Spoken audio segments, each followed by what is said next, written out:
Thanks for joining us today. Hope everyone's April is off to a good start, although it's halfway done. So for today's training, we decided that since we're halfway through our year, we would just kind of give you an update on where we are as far as our programming, talk about things that are going really well as some areas that we'd like to see a little bit of improvement on, and just give you some reminders and directions for those things.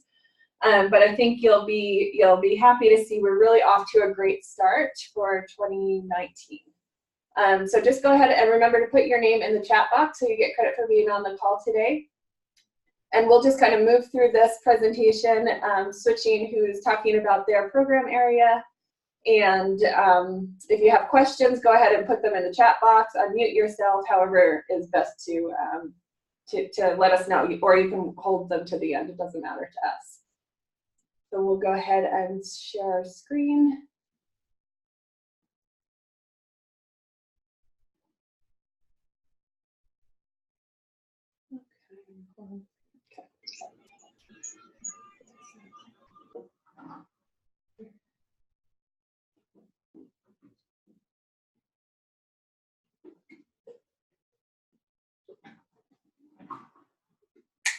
Must have been hanging. I've been holding off.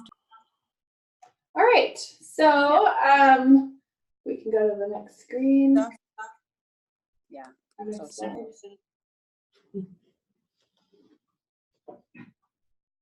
We have Amanda multitask here. Okay. All right, so this is just a reminder of all of the different program areas that we do as part of our program. So as individual NEAs, you may be involved in all of these program areas. You may focus on one, or your county may have, different people who focus on them. But just a reminder, the main parts of our program are direct education. So those are the group classes we teach to adults or families as well as to youth. And then we have our PSE, or policy systems and environment work, that aim to create communities and places where people can take what they've learned in our classes and actually apply them. So all of our PSE strategies aim to improve access to healthy food choices and physical activity opportunities, although we don't do a lot with physical activity at this point. Then our indirect contacts are social media, so ways that we're reaching people with just little tidbits of information, maybe to recruit for classes or just let them know we're out there, as well as give them some kind of nutrition or physical activity education, whether it's through social media or health fair booths or farmers market booths or things like that. And then we have our social marketing campaigns that are just putting that messaging out there, reminding people to make healthy choices and create better health. So again, you may be a part of all of these program areas or just some of them, but for the rest of our presentation today, we'll talk a little bit about each of these areas and where we stand halfway through our year and where we hope to get by the end of the year. Okay, so starting off, here's our stats for direct education. Since the beginning of the fiscal year till now, we've taught 1,634 classes. And so we're well on our way to possibly exceed how many we taught last year, which was 2,972. Our participants taught 72% of those are youth and 28% are adults, which doesn't surprise me. We do a lot of great work in our schools. We've had 44 graduates of our program, and that means that they've completed a series of 4 or more classes and then received their graduation packet. Just a reminder that we're still wanting to use the t-shirts as their graduation gift. We do have lunch boxes, but those are in reserve for people that we don't have their t-shirt sizes. Okay, and so I wouldn't even mention the lunchbox unless we don't have their size in t-shirt. And Amanda has those listed on the graduation Qualtrics form that you fill out, what sizes we currently have. And she'll be updating that as we run out of them, and we'll let you know if there's any issues with that. As far as our surveys, oh, and one thing I wanted to mention, a big thank you about doing series of classes. I've noticed in PEARS that we have a lot more series this year than just individual classes, and I think that's really great. That's what we wanted to do this year with our pre-post evaluations. So as far as surveys go, we've had 140 responses to our parent survey. I know you may not think, because you just hand out a letter, you may not think that people do the parent survey, but they do, and we're able to send out a small gift to their child. And then we've also gotten 59 responses to our parent survey for the Food, Fun, and Reading program. And then our 6-month follow-up survey, we currently have 235 responses, which is really great. I had an email this week about the 6-month follow-up, and I realized that maybe a lot of people don't understand what that is because you haven't seen it. And so what happens on your surveys when people fill out the small box in the right-hand corner, then we contact them in 6-month time through an email and give them a link to a Qualtrics survey. And it continues to ask about what they have done since their food sense education. And so it's not a mandatory thing, it's just if people want to. And we do pick a winner. We offer a gift of a value up to $250. Last October, we picked a winner and we gave out a really nice toaster oven. And so that does happen. You may not have heard, that we pick a winner, but we do in case people ask questions about what the gift might be. You can always say that it will be something related to our program that would help them to utilize the teaching and the techniques that we teach them. We can go to the next slide. Thanks. And as far as curriculum use, this is the breakdown of what we've currently done. So 39% of our curriculum taught right now is the Create My Plate. 34% is Create Better Health. We have 15% with Food, Fun, and Reading. 6% Creaciones en la Cocina. And then the other 6% includes our superheroes and Harvest of the Month, which is a pilot program that we've just been running in one county. Next slide, please. Thank you. Okay, and then these are just some great feedback that we've received from our qualitative surveys. These are the ones that are the short answer questions that people fill out during the middle of our series or if they take a one-time class. One of the questions is, what have you done to improve your healthy eating? And a participant said, I've lost 40 pounds for 5 months now with the support of this class. I've made major changes in my life and my family's life. I've changed my bread and my tortillas for wheat tortillas. I'm improved to be careful what my family eats and read labels, plan my shopping with a list, make a bullet and go shopping without hungry tummy. I thought that was a great one. Eat more nutritiously, follow the handouts from class, cut out soda pop, drink more water. And I hope you guys know that you can use these as success stories. Oftentimes, our participants might not be apt to raise their hand during a class and tell you what they've accomplished. But if they're writing it down on one of these surveys, you can go ahead and use that as a quote for a success story. And I think all of these would apply. These are great impacts to our program. We also have, what have you done to improve your physical activity? And people have said, I increased my activity. My goal was 20 minutes, but last week I did 4 hours and 40 minutes. It says, yes, I make goals. Do 20-minute exercises 3 days a week. I did my exercise plan walk 3 times a week, and I've walked for a whole week now. I started to drink 2 64-ounce of water a day, stretch more after working out, do extra work, 40 push-ups a day, take more walks daily, and have been playing outside with my son. Thank you. And then just a few more. After this class, what will you do to lead a healthier lifestyle? They've said, try to follow my plate design and diversify food choices. Eat more fruits and veggies, go to the grocery store less. Shop better, cook better, and eat better. I didn't know you can freeze the little egg muffin. Move a little more each day and add more protein. Check sugar and salt on the items that I buy. And I think this really shows the scope of all of the different things that we teach. I think everybody's at such a different place in their knowledge on nutrition and how to take care of their family and to use my plate, that everybody pulls these different kind of little nuggets from your classes. And so it's neat to see that across the board, you're teaching important things, and they're using those in their lives.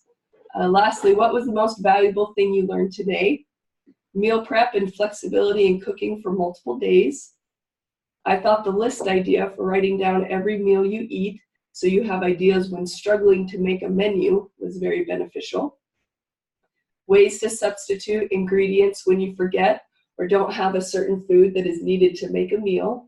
How easy it is to meal plan a few weeks at a time, and how to save money. So thank you everyone who has been giving out the surveys. Once again, our surveys are always voluntary. We read the script and then we allow them to choose. We should never pressure any of our participants to fill out our surveys. But when they do, we can thank them graciously. And as you can see, we're getting great data. And I think you should all be really proud about what you've done so far this year. Thanks, Leslie. And I just want to emphasize the surveys are voluntary for our participants, not for our educators. So you are required to give them the opportunity to take them. But like Leslie said, just want to make sure that's clear for everybody. So if you have questions about any of the surveys, Leslie is your person, or PEARS. Reach out to her. She's great. She'll get back to you quickly and get you all straightened out on that. Okay, so I just saw a question in chat from Kathy Merrill. Yes, we will send this PowerPoint out today or sometime soon. So going on to our policy systems and environment work, just some highlights from this year. We have 25 PSE sites that are active, or at least that are reported in PEARS. So that breaks down to 16 food pantries, 3 schools, 2 stores, and 4 other. Other are some community organizations and community gardens, I believe. And that is in 11 of our counties, which is 70% of our counties that have an active food sense program. So that's pretty good. Here's a list of the counties that have PSE sites right now. Remember, PSE is a required component for, I'm going to say, most counties. There are a few counties that we've talked to them, and it just makes more sense given the structure of their program and the location that direct education is the primary piece of their program. But for the other counties not on this list, if you are having questions about PSE or just having a hard time getting something started in your county, please feel free to reach out to me. I'd be happy to work with you and kind of give you some ideas and help you brainstorm some potential opportunities for getting PSE in your county. Okay, next slide. So the majority of our PSE work, it falls under our Create Healthy Pantries program. So our Thumbs Up for Healthy Choices Nudge program is in most of those 16 pantries. There's a couple of pantries that aren't set up as client choice, so which means clients can like walk through and choose what they want from the food pantry rather than just receiving a box of prepackaged food. So I know some of the pantries that don't have Thumbs Up, that's the reason, because they're really just not set up for a nudge program. But I'm excited to say we're going to do some new research on Thumbs Up this summer with a graduate student who is an MS or an MPH student. And she's actually going to look at a new pantry and measure the movement of targeted items pre-nudge and post-nudge to just add another layer of evaluation to see if the nudges are actually increasing people's selection of them. Because as we know from my research, people say that it is, but self-report bias can come into play, so we don't know if it actually is the case or people just know that that's what we want to hear, so they're saying it. So this will actually add another layer of confidence to those statements and to our thought that our program is having a good effect on people's selection of healthy foods. Under Create Healthy Pantries, we've had several counties do healthy food drives in different ways. Millard County worked with their Boy Scout troop and did a healthy food drive during the Scout Out Hunger food drive in March. Box Elder County worked at a grocery store and requested specific items, specifically non-perishable items, or perishable items, fruits and vegetables, to be donated. And then Northern Utah was a Boy Scout regional council that we worked with to print healthy food drive bags. Just a reminder, the Healthy Food Pantry Assessment Tool, 70% of our pantry entries in PEARS have a baseline score, so that's great. Again, remember, this is how we track our PSE work in food pantries. You go in and you give the pantry essentially a score for all of the things they're doing to promote client nutrition. And then at the end of your work, at the end of the fiscal year, you'll do it again to show improvements in the food environment at the food pantry. And just a reminder, the score is not to shame anyone or to make anyone feel bad. And it's not even necessarily a number you have to share. It's just a way that's approved from our funders to show improvements in the food environment over the course of our work. And a reminder that follow-up's needed at the end of the year.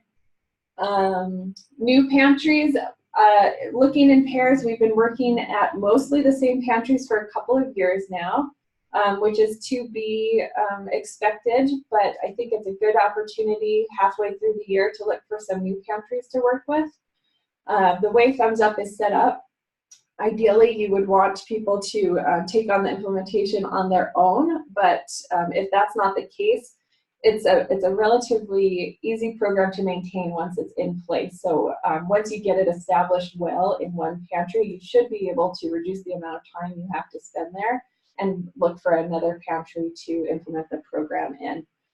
We do have some NEAs who work primarily in schools, so as the summer comes and schools are ending, that's a great opportunity to use your hours for PSE work, maybe picking up a pantry or one of the other approved PSE strategies.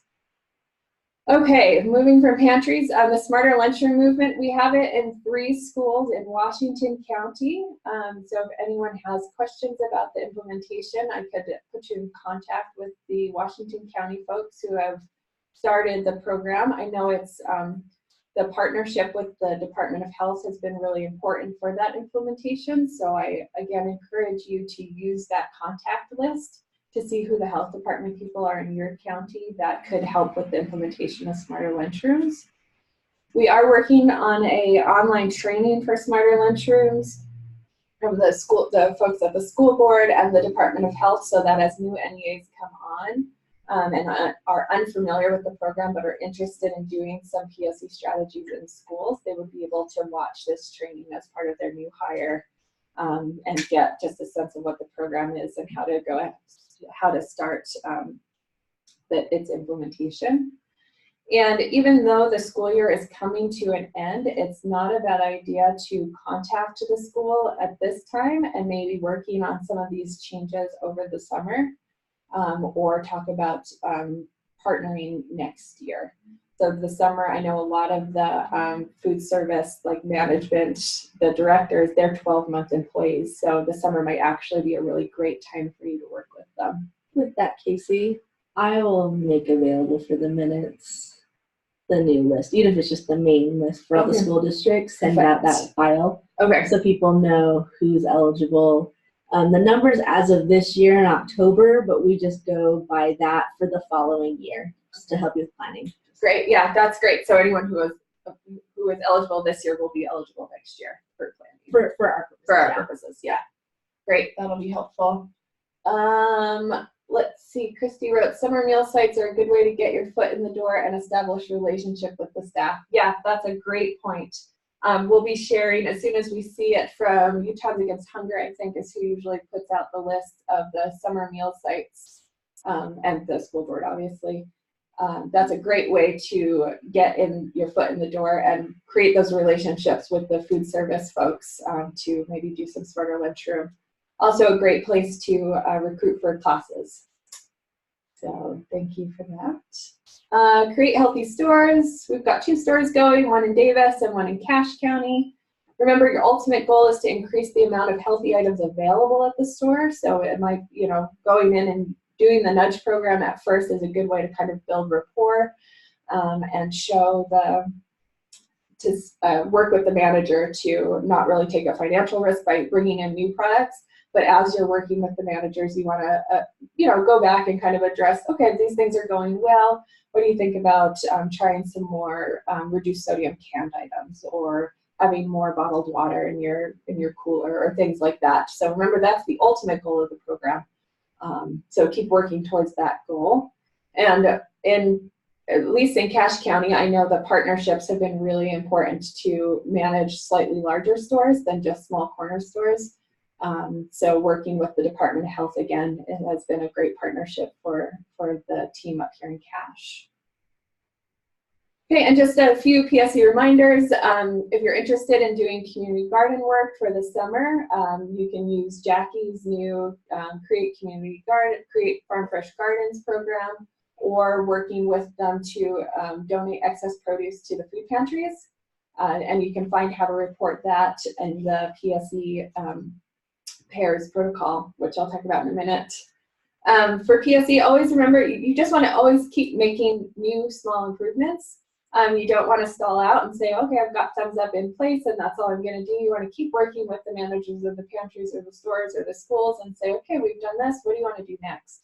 And that's where that food pantry assessment tool really comes into place, because that's like a really comprehensive view of what they're doing well and areas of improvement. So you can always bring back their how they've filled out that, or how you have filled out that form, and use it as a conversation starter of like, all right, maybe we want to look at some product placement strategies now that we're using the shelf tags or things like that. And always make sure it's what the facility is really interested in doing. So it's great to bring ideas to them, but we want them to be invested in it. So work with them to see what they're primarily interested in. For PEARS entries, there's instructions in the protocol manual for all of the approved PSE strategies, step-by-step instructions. I think people have found it pretty helpful. But if you have questions, reach out to Leslie and she can help you with that. Pictures and quotes complete the story, because it's nice to have those scores and see that the food pantry improved their score by 5 points over the fiscal year. But if you take pictures of baseline and follow-up, that's great. Or if you're in there and working and talk to clients or whoever is in the location where you're doing the PSE and they say something about the program, throw that into a success story. And then, as always, send feedback, what's working and what isn't for you. And you can send any of that for PEARS, or for PSE rather. You can send that right to me. Things that you think would be helpful, or things that are going well and things that aren't. All right, social marketing. We've only had Create an Active Winter so far this year. And I did report on that last month, so I'm going to keep it somewhat brief, but just our final numbers from since October 2018, which would just be including the Create an Active Winter campaign. Over 400,000 impressions, over 200,000 people reached. I think that's pretty great. We can go to the next slide. Here's some responses from a survey that I don't know, I always got a little like worked up when I started reading them. I'm like, oh, they get it. And it's helping. So this was kind of funny, tongue-in-cheek. Reminded me to ask my husband to help me with getting the kids off the couch. Reminds me that winter's not just a time to sit around. Someone tried a healthy recipe. I love this. It reminded me of what I do today with my health will affect my relationships in the future. The reminder to walk. They make me want to be more active. Reminds me that I need to be more active out with the kids. I love it. Gave me ways to manage exercise with work life and being a mom. And I definitely can connect with that sort of comment. Like, yeah, that's a challenge. And being able to give people the tools and ideas to overcome that feels great. Made them want to get more active and help me remember to make physical activity a priority, even if it was winter and cold. And so,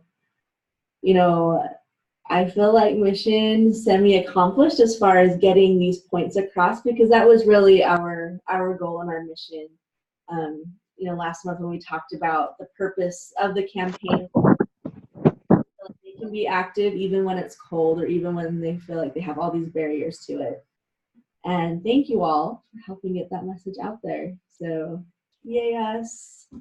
All right, indirect education. So we've had a lot of impressions, over like 1.1 million impressions so far this year, reaching 371,754 people, approximately. Some of them are estimated numbers. But yes, approximately 54.5.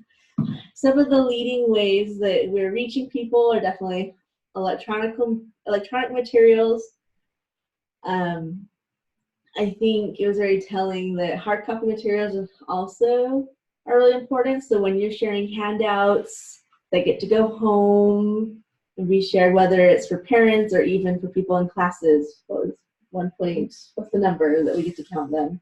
Well, right now we're just counting the ones that are going home. Okay. But next year we may be counting the people, estimating the reach that the handout has once it's at home. There's a scientific algorithm backing that up. But okay, next year. Sorry, I jumped So again. it's probably even more than what we have here. We've been conservative in our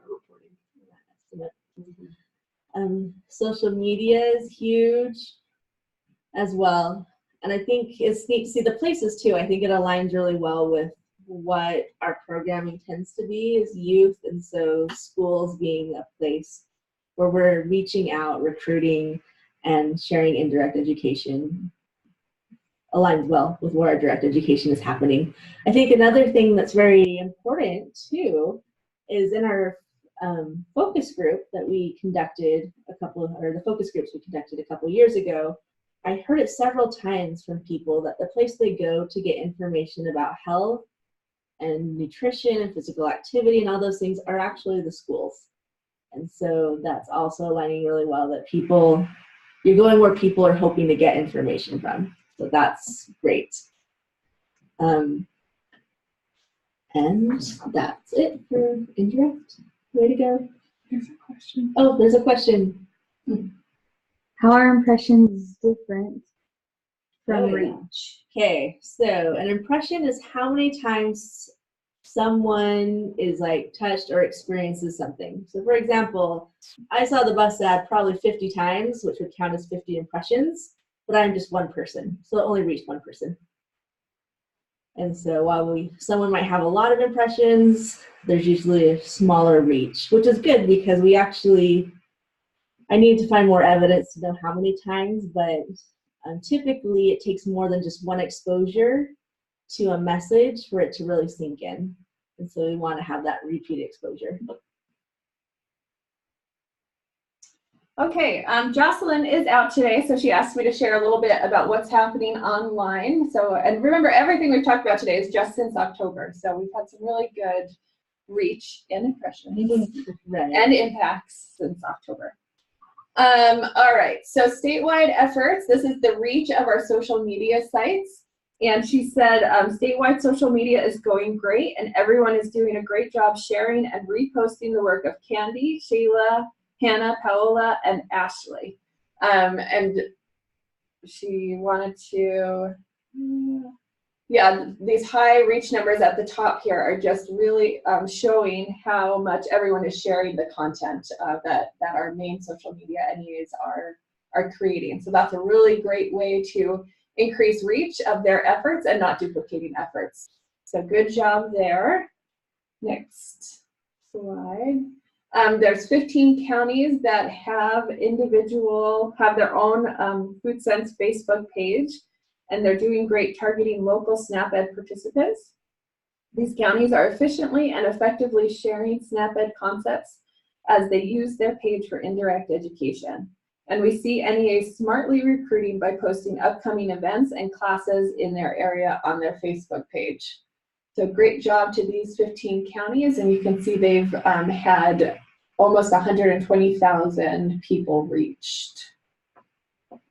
Okay. So she really just wanted to say we're halfway through the year and she wants to celebrate the reliable and consistent Facebook reporting in PEARS. You're all doing a great job entering Facebook numbers each month and they're following the protocol manual. So for anyone who kind of struggles with their Facebook reporting, you can go to your protocol manual or you can reach out to Jocelyn and she's happy to walk you through it. And she said the one area that we could do a little bit better is to keep up the Google Calendar so that Candy can include the open classes on the Eat Well Utah County newsletter.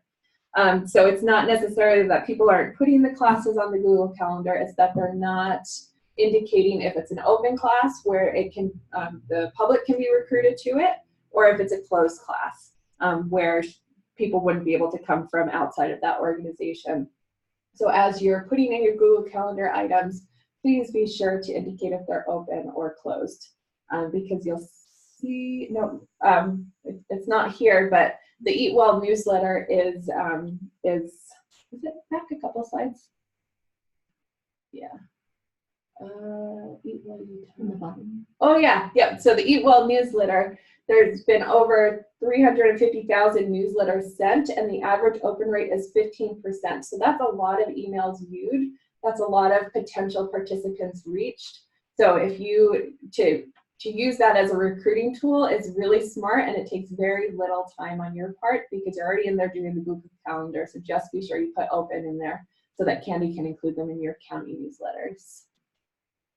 Okay, so that was it for social media. And then I just wanted to remind everyone of your resources. So those of you who are at our annual conference got a hard copy of the protocol manual, which has step-by-step instructions for pretty much everything you need to know about our program. So it's a really good resource. If you have a question, go to your protocol manual first, because chances are it's in there. If not, reach out to one of us. We're always happy to help. And also our staff website becomes more and more full of good, useful things and more user-friendly on a weekly basis these days. So be sure that you're using those materials, because it's going to save you a lot of time and a lot of effort, because chances are what you need has probably already been created because someone else has probably needed it at some point. Okay, last thing, turn over to Marcia.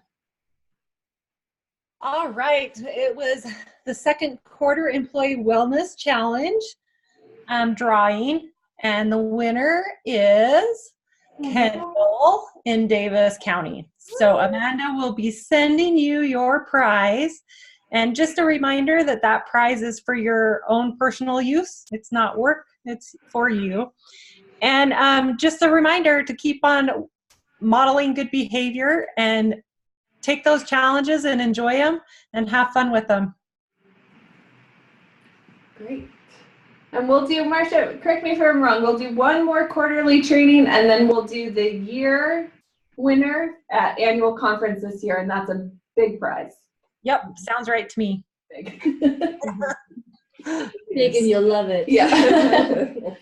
Okay, all right, so we just wanted to end by saying we're off to a really strong start, so just keep up the great work. Please reach out to us if you have any questions or comments about anything. And I guess at this point, I'll just open it up to comments or questions now, if you have any.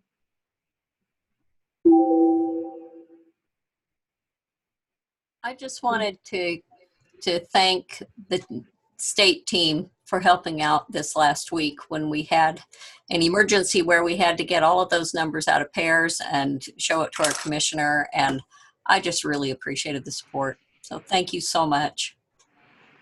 You got it, Kathy. Hope it went well. I'm not sure. Ton left before I could talk to him.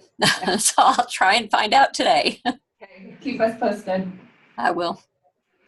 Yeah, that's a good reminder. We're really here to help you guys do your job. So please take advantage and let us know what you need.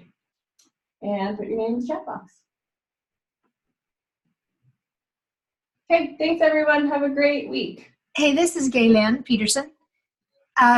My computer's been kind of weird. I can't put my name in the chat box, so just would you add it for Sure. there for me? Can't talk. Thanks, Galen. Thank you.